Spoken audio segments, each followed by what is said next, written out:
state of Minnesota, and I'm just to make a few brief remarks of welcome, most importantly, and to let everybody here know that there is no relationship more important to our country and to this Congress than that with the state of Israel. Its security, its protection, its preservation is foremost on our minds every day in this Congress. And I'm particularly honored to be here with you, General, and you, Benjamin, for calling this meeting together. I'm here to do more listening than talking, so with that, it is my esteemed honor to be here and to introduce you, General. And I look forward to today's briefing, and I will certainly share it with my fellow members and colleagues who share the sentiment that I just did moments ago. So greetings. So welcome everybody, good afternoon. It's a great privilege to be back here, and thank you, Congressman, for being here and for joining us and for your kind words. I just want to make a few very quick notes of thanks and appreciation, just to establish the context of this. I'm Benjamin Anthony. I'm the founder and director of the organization that's responsible for the delegation of the General. To my right, walking around, is Rosita Panini. She's the president of our organization, and over here is our coordinator, Mr. Alan Langer, and we thank them for partnering with several individuals who I want to name. First of all, Congressman Max Rose's office, particularly Asher Zlotnick and Johnny Walker.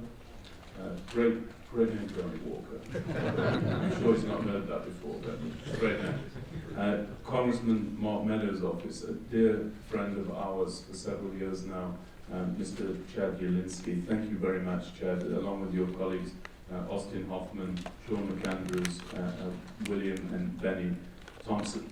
Also, we have some graduates of our tour to Israel, which I'll speak about in due course, who I'd like to distinguish because they have indeed helped. There's Zach Lowry from Congressman Marshall's office, and also we have Hannah Freya from Senator John Kennedy's office, and of course we have Frank Reyes. Thank you so very much, Frank, for your kind assistance and your friendship. I'd also like to welcome Congressman Jim Cooper, who's present. There you are, sir. Sorry, thank you. It's a great privilege to have you here. And what we're going to do is we're going to bring about this briefing. It's going to run for about 25 minutes with preliminary comments, and thereafter we'll open into your questions. I just want to make a quick note of apology. The General has a flight to catch very, very soon after this briefing, so normally we would love to stay with you and to continue with you. Unfortunately, on this occasion, we may have to whisk him away, so I apologize for that. With that having been said and having been established, I'm very pleased to turn it over to Brigadier General Amir Ebstein, the commander of the Border Defense Array of the Israel Defense Forces. When it comes to questions, don't consign yourselves only to the subjects on which it touches. If there are other matters of interest, please feel free to ask about those. Of course, him being a uniformed officer, he will not necessarily be able to answer anything of a political nature, but you can certainly broaden the conversation about other matters that may be on your mind and in your considerations. The last thing, it's really a great honor to be here with the co-sponsorship of the two officers that I mentioned. I think this speaks to what Congressman Phillips mentioned at the outset, which is this tremendous bipartisan support for the State of Israel, something for which we're very, very grateful indeed and deeply appreciative. So with that, over to you, gentlemen. Right, thank you all very much for coming here this afternoon, Congressman.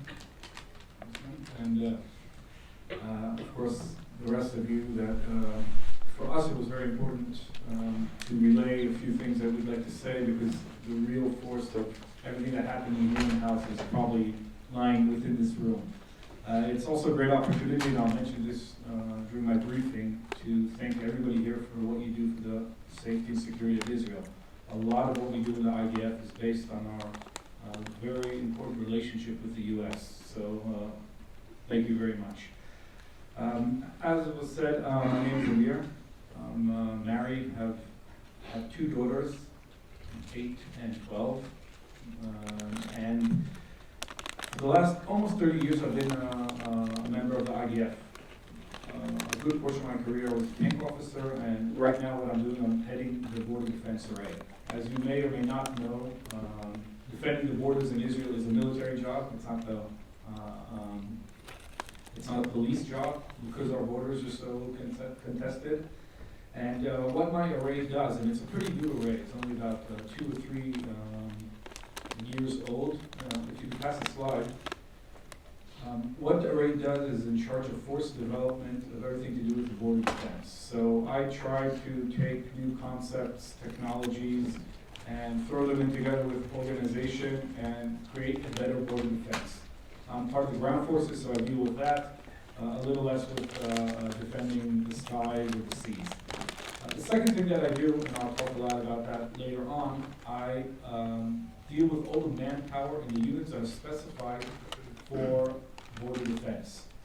Namely battalions, either observation battalions that observe the border or infantry battalions that their specialty is border defense. And one of the unique, interesting things about these battalions is that they're mixed gender. So we'll talk a little bit about that later on. Next. So I'm going to try not to give you the run-of-the-mill, regular Israeli briefing about all the problems in the Middle East and, mention our challenges, which, are Iran. Not that I won't mention Iran, otherwise they'll probably fire me when I go home. But I do want to talk about something that's a little more interesting to me, and I think you will find interesting. So the initial thought started resigning with me when I got this new job, and I kind of asked myself, my whole career I've been doing tanks. What do they want from me from border defense? And why is border defense suddenly so important? And more than that, why are about 50% of my units women combatant soldiers? It's something when I enlisted in the Army, we didn't even think of. And when I started thinking about that and all the changes, I realized that the IDF has changed a lot in the last 30 years. So that's what I'd like to talk to you about these changes that the IDF has gone through.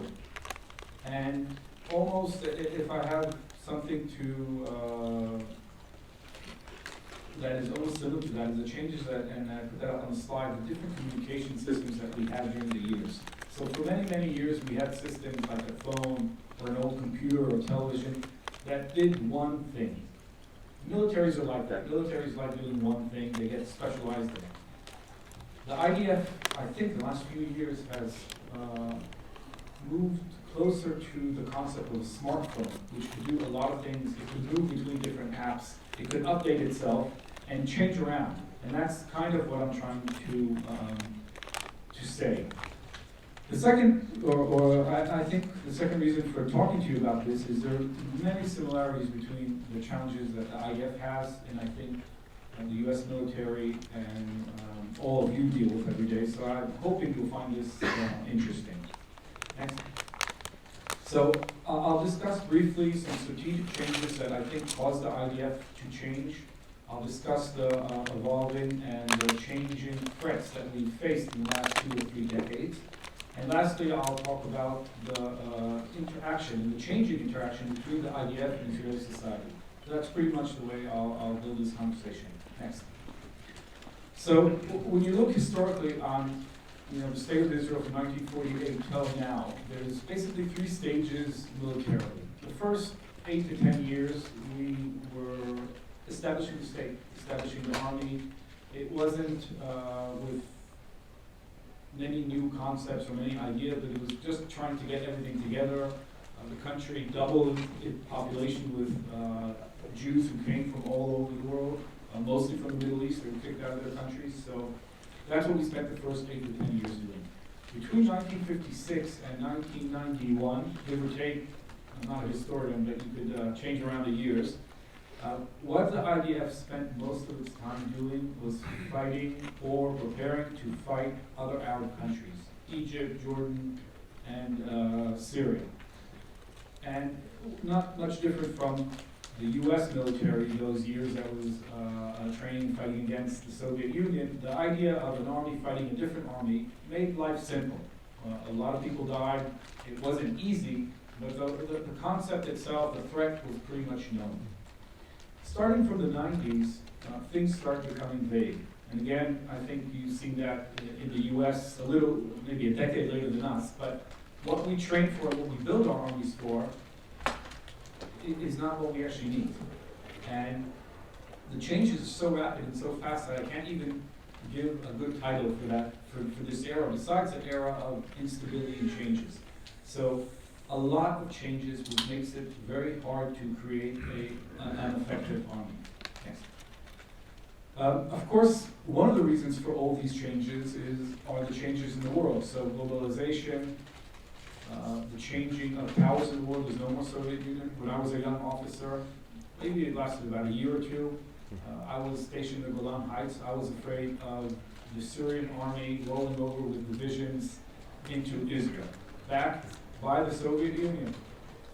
It didn't exist. About 2-3 years later, there wasn't any Soviet Union. And that whole concept started falling apart. So globalization, changing of the world power, and of course, a little later came the communications revolution, which changed not only the way we fight, a lot more technology, but also why we fight and what are the outcomes of fighting. So Israeli society, very similar to the American society, is very susceptible to casualties. So if in the Yom Kippur War, which was one of our deadliest wars in 1973, people in society really found out how many casualties they were weeks and maybe months later. Today, one of the things that happens when we have a soldier killed, we're actually trying to battle social media and let his parents know before they find out from social media, which is very hard. So we're talking about dealing with casualties in minutes instead of weeks. And this affects policymakers, it affects the way we act in the IDF. And of course, there's a lot more caring for casualties on the other side. And uninvolved civilians, how do we deal with them? So this really affects the way the IDF has been fighting. Next.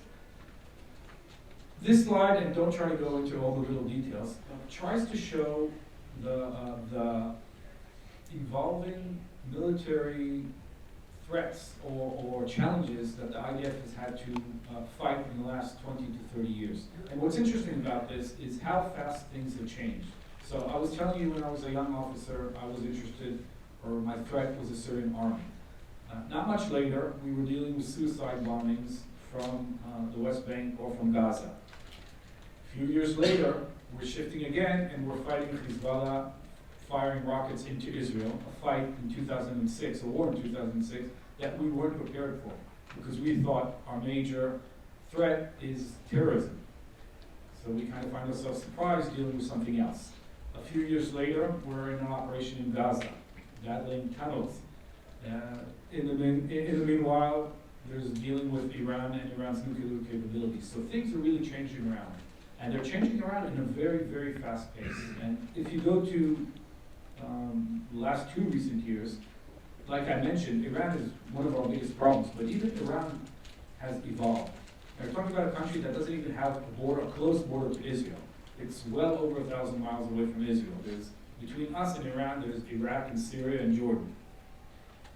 But the threat in the last 2 years has changed to a wide range of different kinds of capabilities that the Iranians are spending billions of dollars in trying to create. So they've been for many years giving money to Hezbollah. Hezbollah has over 100,000 rockets, which probably make them stronger than most Western European countries in terms of firepower. They're putting a lot of money in creating precision-guided missile capabilities in a mass in Lebanon. They're building a proxy army in Syria. We're talking about tens of thousands of Shiite warriors from all places in the world, including Afghanistan and Iraq. They're paying them salaries. They're moving them into Syria, training them, and with the sole purpose of being a proxy army against us.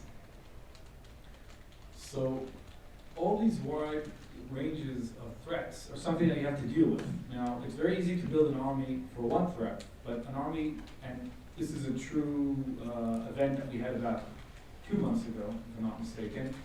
We could start off the week by missiles fired from Gaza. 2 days later, we took out a terrorist cell trying to fly killer drones from the Golan Heights, Iranian-based or Iranian-trained terrorist cell trying to fly these things from the Golan Heights into Israel.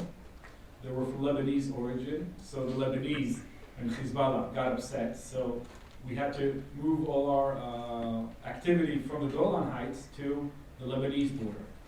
So this rapid changing of threats is something that is very, very, very challenging.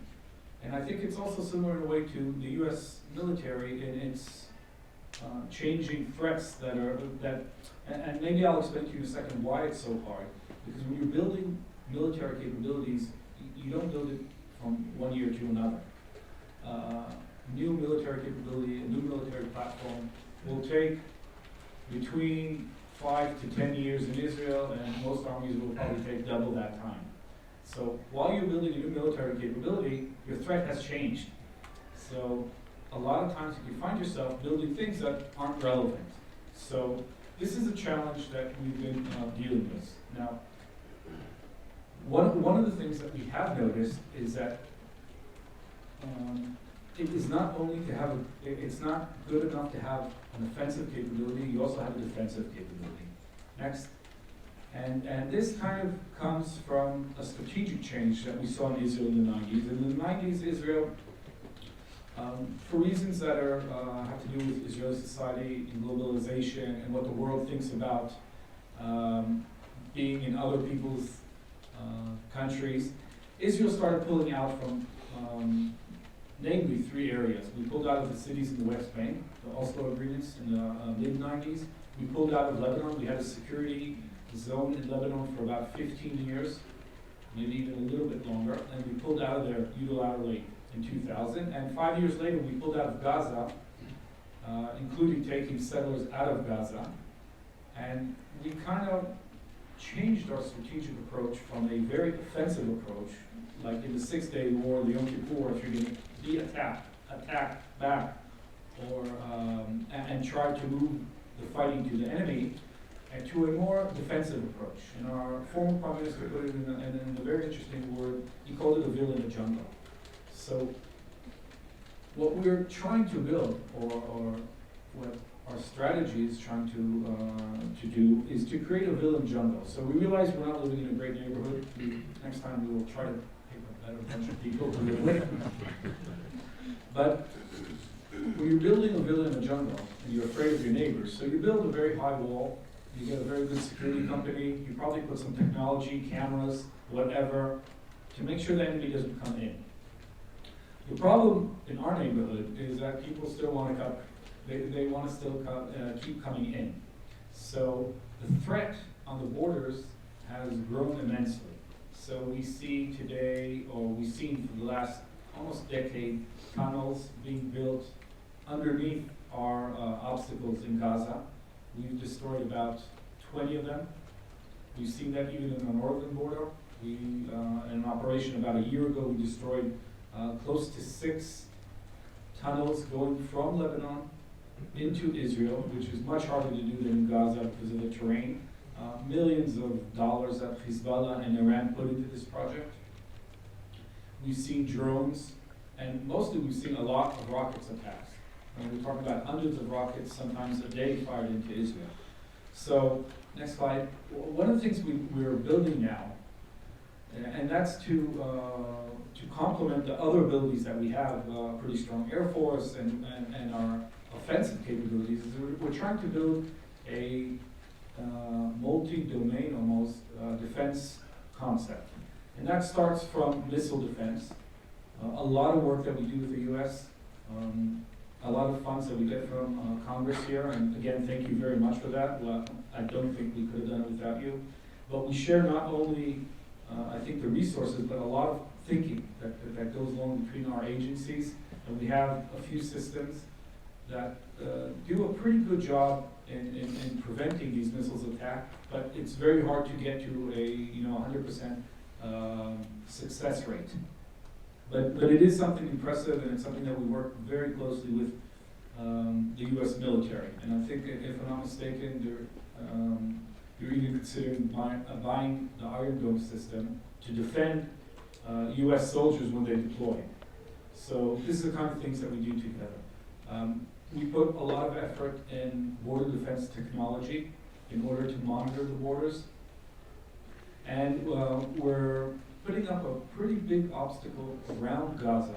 It's a very big project in terms of Israeli projects, well over $1 billion in creating an underground wall all around Gaza in order to prevent tunnels from going through.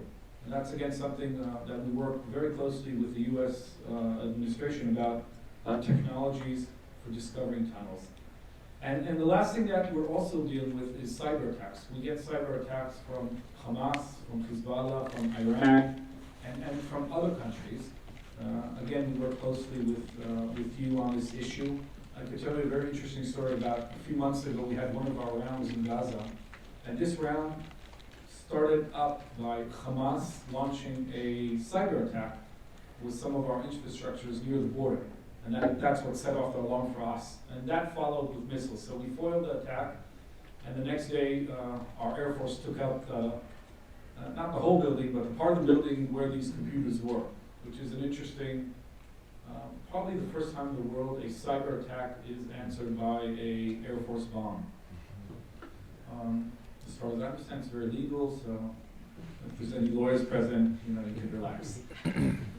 So this is kind of the concept of what we're doing in the Army. So we're really trying to create an Army that could deal with all these different threats and move through these different threats very rapidly. Now, moving from, I'll call it the more military and professional aspect of what we're doing, we've also been changing our interactions with society. So as you can see in the next slide, Israel in the 90s has changed dramatically. We became a much more liberal society, a lot more freedom of press. Not that we did have freedom of press, but the press felt a lot freer to criticize. A lot more emphasis on human rights. Supreme Court, and I'll give you an example shortly, is a lot more active, and a lot more active even on military issues. That, in the years before that, they would never deal with anything that had a military nature. The economy turned from a almost socialist economy to a very neoliberal economy, and you can see the graph there, how it started shooting up in the 90s. And people became a little more individualistic. So if in 80s and 70s we draft people and motivate them to go to combat units by saying this is what's important for the state of Israel, today, not that we don't say that, but we also appeal to their personal success and what they'll gain by serving in a combat unit or in some meaningful unit. So we're discussing things not only from the collective point of view, but also from the individual point of view. So society started changing in the 90s. Next. And with society, I think the role of, or the interaction of the IDF with society also changed. So for the beginning years of the state, the IDF was considered the melting pot for the society. So everybody would go into the army, and the idea was, doesn't matter where you came from, once you leave the army, you're a Israeli type A. So that's kind of what we did for many, many years. Recently, we've changed the approach, and what we'd like to do is create an army, or what we're doing right now is creating an army which allows everybody to serve. It's almost a springboard for different parts of society. So we call it the People's Army, not in the Chinese way, in our way. But the idea is to allow all parts of society to serve. So in some of my units, you could really find interesting stories. So yesterday we published in the IDF website a story of a Muslim who's in one of my units, an Arab Muslim, which is not something common in the IDF, but we allowed him to serve. Women in combat roles, I'll talk about it in a minute, but it's gone up in numbers that are almost unbelievable. I have in my units Bedouin, who are Muslims or Arab Muslims from either the south or north. I have Druze, which is another sect. They've been with us since '48, but they also serve. And then you can find very interesting things, like I have company commanders that are either Bedouin or Druze, commanding units that are 50 or 60% women soldiers. So these are people, when they go home, they're, where they come from, women don't serve, and they definitely don't serve in combat units, but they're their commanders. So it's a very interesting thing that's happening. We opened up units in the IDF for the ultra-Orthodox. ultra-orthodox, who haven't served for many years, have their own beliefs. So you can't, they need their special food and they need their prayer time, and they won't serve with women because it's against their belief. They never almost saw women when growing up. They don't study with them. And if you push them into a unit that doesn't have the right food and their prayers and everything they need, they just won't come to serve. And it's important for us, first of all, we need the people in the Army, and we'd like to benefit from all these different parts of society. And we're constantly, since we're a small country, missing people. We need more. And the other reason that we want to do this is because we want these people to be a better part of society. So if they serve in the Army and they do their 2-3 years in the Army, we realize that they'll be integrated into society a lot better. Next, turning into female soldiers in the IDF, which is something that I deal with a lot, we've gone up in numbers that are really extraordinary. So again, you have to remember the IDF is a compulsory service. So it is quite different from the US or most of Western, the Western European countries, which is an all-volunteer force, and they could kind of say, we could open everything up for women if they could keep up with the standards of men. We're looking at it a different way. We would like to have a mass or a lot of women in fighting positions as part of their compulsory service. But by law in Israel, we can't compel women to be in a combat unit. They have to volunteer for that. And not only do they have to volunteer, they have to add another 8 months to their compulsory service to match it up with men. And what you can see, which is I think one of the most amazing graphs, is how much we've increased the amount of women. So the graph there shows just women in the ground forces, but we have women in other combat units. So we have Air Force pilots, we have in artillery units, we have in border defense, border police, and we're starting to put them on Navy ships now. So we almost have them in all positions that are possible, but in big numbers. And that's where we differ from most of the countries. This year, I think we're going to end the year with over 5,000 women in combat positions, which a decade ago, I don't think we even had 500. So this is something that we're putting a lot of effort into. Next.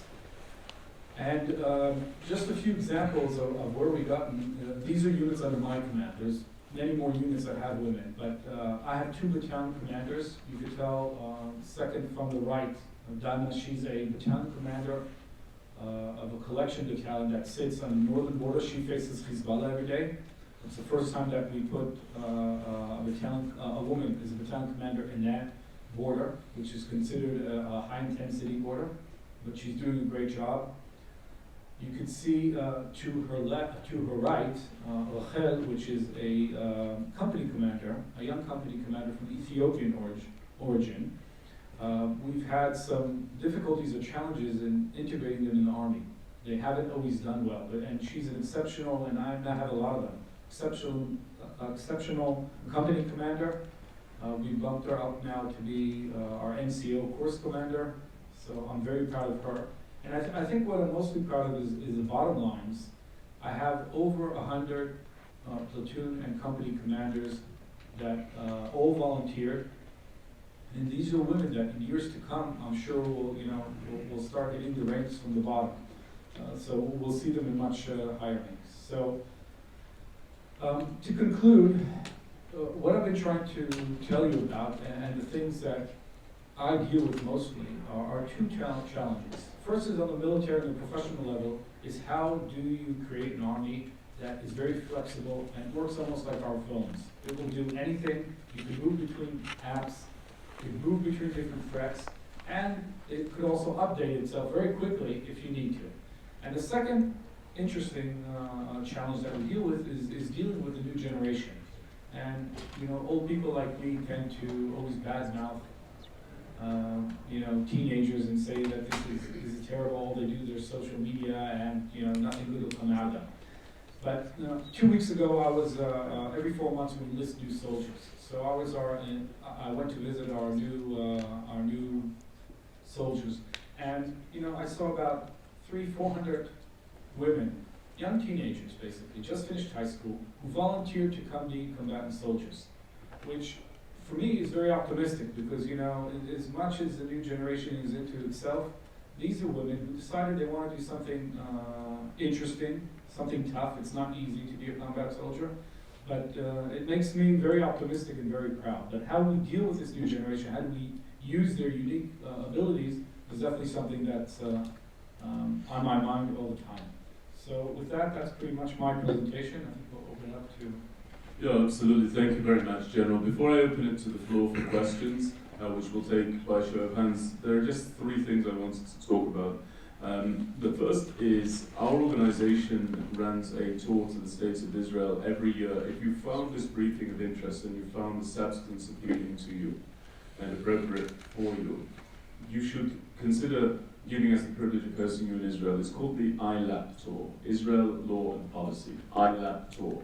And we bring a delegation from 20 different countries, every single one of whom is someone who can demonstrate academic excellence and, much more importantly, a commitment to public service, both past and prospective.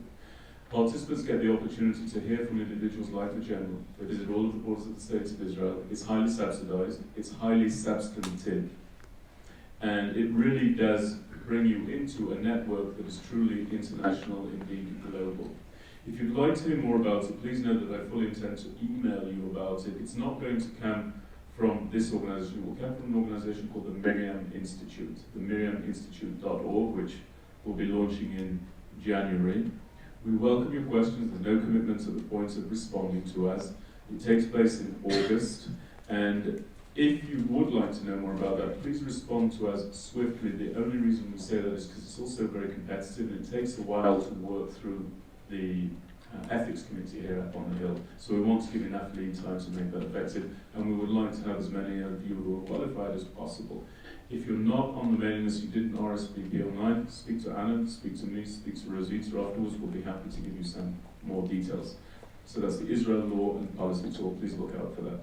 The second thing is about the questions. We'll take one question, one answer, and then on to the next. We can't do rebuttals, unfortunately, because we don't have the time, but we will take follow-ups if time does permit. And please, ladies and gentlemen, no speeches disguised as questions, if we can avoid that. So just by show of hands, please fire away with a question. Yes, sir. Yes, General, you mentioned... Sean Derns, I'm with CAMERA, Committee for Accuracy, Middle East Reporting and Analysis. General, you mentioned the changing battlefield in the last 2 decades. I was wondering if I could get your thoughts on how the IDF is preparing for information warfare against Hezbollah in the event of another conflict. Good question. I'll just say that we are prepared. We realize, first of all, we see it. Even in rounds that we have with Hamas down south, you can already see the use of information warfare, including text messages that we get from Hamas. Israeli civilians get text messages, and a whole broad range of different aspects of information warfare. So it is something we're very concerned about. It doesn't reside in my expertise, so I'd rather not comment exactly on all the plans and things that we have doing. But we do realize that this is an important part of fighting. And that's one of the reasons that, you know, we cooperate with OSS is to come here and to kind of fight, you know, this information warfare, even if it's not in the middle of the war. Thank you. Next question by show of hands. I think what we'll do, just to save time with the roaming microphone, if you ask, I will just repeat it for the benefit of the audience. Yes? Sure. Steve Ackerman, Conference from West Fulcher. What can you tell us about tracking supplies? One of the challenges we have here is just stepping back on globalization. Very, very open networks for trade, yet a lot of illicit weapons could go through that. What are some of the things you can do there to kind of track supplies, you know, where weapons might be kind of embedded in? Thank you very much. So the gentleman has asked, what are some of the tools and strategies of the IDF for tracking supplies that may be exploited for illicit purposes? Is that a fair paraphrasing of the question? It's a great question that I probably can't answer, or I can answer, but I won't.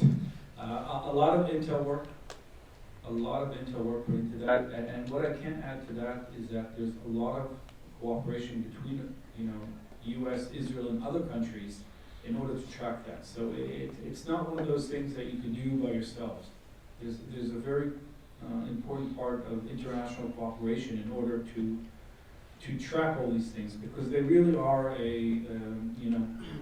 it's a real web of different ways of doing it. And we put a lot of effort into that. Some of it has gone public, including kinetic actions from our side in order to stop smuggling between Iran mostly and Syria and Lebanon. But the ways and how we gather that information is something I can't discuss. Sorry. Maybe you could give a little bit more color to it, though, perhaps by talking about the specific developing threats in that nature, not only of the exploitation, but also the specific goal of sending in supplies, particularly in the context of Iran, onto Israel's northern border. Perhaps that would be of interest to people. Right, so I think there's two interesting threats that we're dealing with. First of all is this smuggling of technologies and weapons from Iran to its proxies.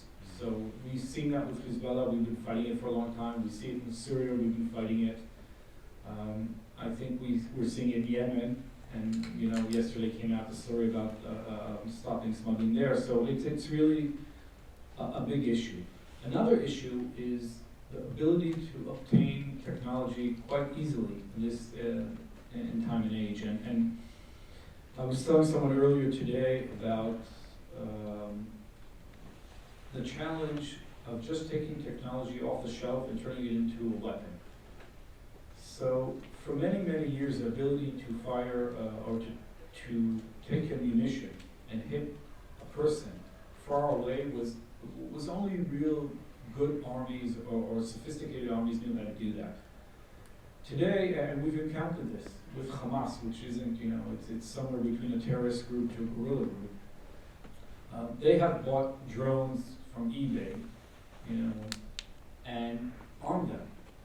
And suddenly they have a possibility of bringing a weapon and hitting someone in a very precise manner that, 3, 4, 5 years ago, only an army could do. And when you go into that, there's a lot of possibilities in this modern world to do that. So it's kind of this ongoing learning competition, both on the intel level and trying to stop the smuggling, but also in the use of technology. It's just much easier today to find technologies that you could weaponize. Other questions, please? I'll go to the back and then I'll come to you. Yes, sir. Hi. Does Israel believe that the great lengths to which it goes to avoid collateral civilian damage is required by customary international law? Does Israel believe that Israel goes much further than that, and that the practice of other countries is much more representative of what customary international law actually is? And what effect does that have on Israeli military and civilian casualties? So the gentleman's asked the question, does Israel believe that it is going beyond the practice of customary international law, specifically in the arena of laws of armed conflict or lower, when it comes to prosecuting wars against state or non-state actors? And what is the effect of that upon the military personnel within the Israel Defense Forces? Israeli civilians also. And upon Israeli civilians as well. So, if you can take that. Quite easy, I'll answer that in Please do, 2 yeah. seconds. It's interesting and very challenging problem, I think, for all the levels, all the way from the government down to the IDF. But the answer to that starts, first of all, at least that's what I've learned in my 30 years in the military, is first of all, what do I believe in?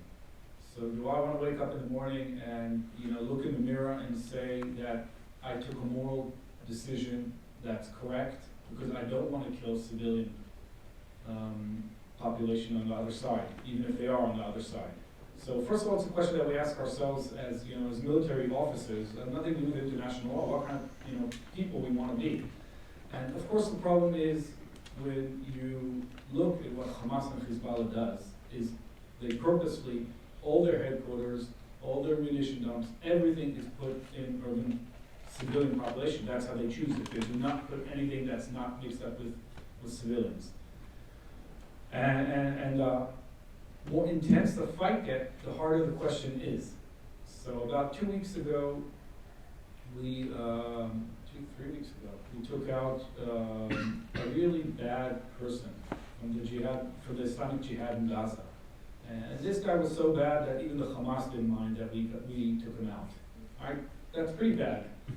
He was a loose cannon. He caused a lot of deaths on both sides, and he was planning more. So we went to the length of dropping a bomb from an airplane that was big enough to kill him in his bedroom, but small enough so his family in the room nearby wouldn't get killed. So are we going too far? I don't think so. I think, first of all, I like to wake up in the morning and realize that that's the army that I work with, that we try not to kill, even if this guy is really horrible. I don't want to kill his children. There will be times, and there are times, that innocent civilians are killed because this is the fight that the other side is playing. Now, do Israeli citizens get killed because we decide that not to kill civilians from the other side? That's one of the things that we keep on, we have to decide. It's not easy. It's in dilemmas. Sometimes there are dilemmas that are done, in an office like this, with the lights on and lawyers present. And sometimes, and these are decisions that I made as a battalion commander, whether you're going to fire at someone who's firing at you, but there's children near him. So I can't give you a precise answer. I think what we're doing is okay. First of all, because we live with, I can live with the morality of it. And second of all, I'm sure it lives by international law. So are we setting the bar high? Could be. But that's the bar that I'd like to live with. And I think there's enough flexibility to decide if more civilians are going to get killed on the Israeli side, we're going to act with more force, and there might be more, and we don't want that, but there might be more casualties to civilians that the terrorists are hiding among them. Just to supplement that, so first of all, for everybody to be aware, there is a very robust system of decision making there, which we're actually going to be bringing a briefing on to the Hill next semester. And it involves the Military Advocate General's Office of the Israel Defense Forces, roughly equivalent to the JAG Corps, except that the MAG Corps is separate to the chain of command there in the military. So if they give legal advice, it's binding. And very, very often, the legal barrier for whether or not an operation should be carried out or a strike should be carried out is lower than is the moral barrier. So it's a very common occurrence, and we'll bring details and examples of that because I think it's a very important subject. It's a very common occurrence for commanders in the field to receive the go-ahead from a legal point of view and to actually decide to abort a particular mission. This happens particularly with pilots, to abort a particular mission because they, from a moral perspective, see a presence of civilians or whomever it may be, and they wish therefore to abort that particular operation, that particular strike. So that's something you might be interested in hearing, and we'll be circulating some details about that. Other questions of someone here? Yes, sir. How are these like the protests in Iraq and some of the anti-Iranian protests in Iran sort of affecting the threat projection for Israel? The question is, how are the protests in Iraq and Iran affecting the security assessment from the perspective of the State of Israel? So, first of all, I'm not an intel guy, and to tell you the truth, I've heard a lot of interesting intel assessments that never came true. So what will be from these demonstrations is hard to tell. I could give you my personal assessment that we tend to, I think, give too much credit to these demonstrations. So, a totalitarian regime like Iran is not as susceptible as we think to these demonstrations.